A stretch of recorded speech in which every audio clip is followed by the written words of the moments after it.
Shalom saudara, saya percaya dimanapun saudara berada, kasih anugerah Tuhan senantiasa bersama kita semua. Pernahkah saudara mendengar pernyataan nama baik itu perlu dijaga sampai mati? Ternyata firman Tuhan juga mendukung hal tersebut. Amsal 22 ayat 1 menuliskan, nama baik lebih berharga daripada kekayaan besar, dikasihi orang lebih baik daripada perak dan emas. Dalam edisi Voice of Pentecost kali ini, kita akan membahas mengenai The Truth, personal branding. Apa yang ada di pikiran kita ketika mendengar nama Daniel? Gua singa, seorang yang tidak kompromi terhadap dosa. Bagaimana dengan Daud? Orang mengingat Daud sebagai Raja Israel, seorang yang dekat dengan Tuhan, atau dosanya terhadap Batsheba. Ketika kita dapat mengingat suatu perbuatan atau sikap seseorang, bisa diartikan bahwa orang tersebut sudah memiliki personal branding. Personal branding adalah proses pembentukan persepsi masyarakat terhadap citra yang ditampilkan seseorang secara konsisten dan terus-menerus, meliputi kepribadian, kemampuan, dan nilai dirinya. Misalnya ada seorang pendeta yang dikenal oleh masyarakat sebagai pendeta yang banyak melayani keluarga. Maka orang yang sedang bermasalah dalam keluarganya tidak ragu untuk datang minta dilayani oleh pendeta tersebut. Ada orang yang dikenal dermawan karena suka memberikan bantuan. Bahkan ada juga orang yang terkenal pelit karena memang pelit. Statement-statement itu menunjukkan personal branding yang dimiliki orang-orang tersebut di tengah masyarakat. Seorang marketing consultant, John Jantsch, mengatakan bahwa personal branding adalah seni untuk dikenal, disukai, dan dapat dipercaya. Apakah orang percaya perlu memiliki personal branding? Tentu saja. Ketika seseorang dikenal sebagai orang yang baik dan dapat dipercaya, maka orang lain akan mudah memberikan kepercayaan dalam berbagai hal. Contohnya dalam bisnis. Personal branding yang baik akan membantu kita dalam menjalani kehidupan yang pada hakikatnya selalu terkoneksi dengan orang lain. Jadi, bagaimana kita membangun personal branding? Alkitab menuliskan tentang Daniel, seorang pemuda Yehuda yang dibuang ke negeri Babel. Dengan personal branding yang dibangunnya, Daniel diangkat menjadi wakil raja di suatu negeri asing. Bahkan, Daniel memiliki jabatan itu dalam pemerintahan 3 orang raja yang berbeda. Daniel bisa memiliki personal branding yang sangat kuat karena beberapa alasan berikut.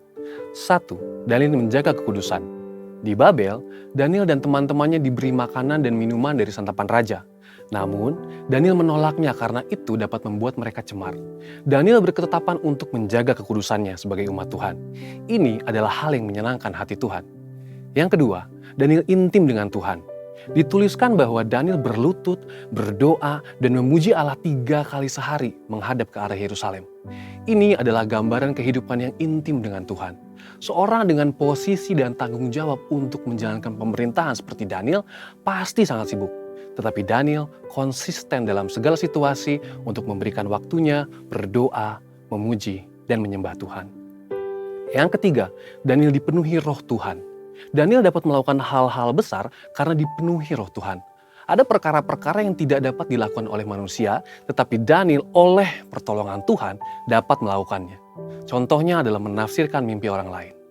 Dalam prakteknya, saat ini salah satu cara termudah dan paling efektif untuk membangun personal branding adalah melalui media sosial. Sebut saja Instagram, Facebook, YouTube, Twitter, TikTok, dan platform media sosial lainnya. Dengan teknologi, kita dapat menunjukkan pada seluruh dunia minat dan talenta apa yang kita miliki, apa saja kemampuan kita, usaha atau bisnis yang kita geluti, dan apa panggilan kita dalam Tuhan. Tentu kita juga dapat menyaksikan berkat-berkat apa saja yang Tuhan sudah berikan. Namun, dalam hal ini, kita perlu memperhatikan motivasi kita. Tidak jarang kegiatan membangun personal branding di media sosial dikaitkan dengan kegiatan menyombongkan diri sendiri. Contoh, saat kita ingin membangun personal branding sebagai seorang yang tertarik akan dunia fashion. Awalnya, kita dapat mulai membuat konten-konten dengan berbagai fashion yang kita miliki. Nah, karena melakukan hal itu, mungkin ada orang-orang yang menganggap bahwa kita sedang pamer atau menyombongkan diri. Dalam hal rohani, kita dapat memposting ayat-ayat firman Tuhan yang kita baca hari ini, foto saat kita beribadah di gereja, atau video saat kita bersama-sama melayani sesama. Yang perlu diingat, yuk kita perhatikan motivasi kita adalah untuk memuliakan Tuhan. Jadi, semakin orang-orang mengenal personal branding kita, semakin banyak orang-orang yang dapat kita layani sesuai dengan talenta dan panggilan kita. Pada akhirnya, saat kita memiliki personal branding yang baik, apapun yang kita sampaikan dalam konteks memberitakan Injil dan memuridkan akan lebih mudah untuk diterima.